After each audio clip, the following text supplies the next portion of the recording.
biggest danger of driving in heavy rain is hydroplaning. Now, hydroplaning is what happens when your car loses traction due to a large buildup of water under the tires.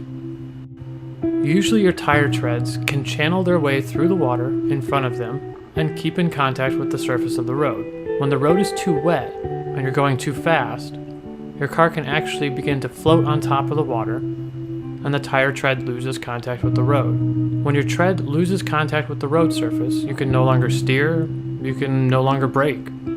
This is what happens when you hydroplane. And you often don't even know that you're hydroplaning until you hit the brakes and the car goes skidding out of control. Therefore, it's better not to travel at hydroplane speed to begin with, which can actually happen as slow as 35 miles per hour. So what do you do when you realize that you're hydroplaning? Don't hit the brakes, okay? Because that just makes it a whole lot worse. Let up on the accelerator so that any remaining traction that you have can slow your speed down a little bit, and drive straight. Don't try to turn. If the car is veering off in a direction you don't want it to go, don't fight it. Just follow your wheels and take it easy. And as the car slows down, you'll get back under control.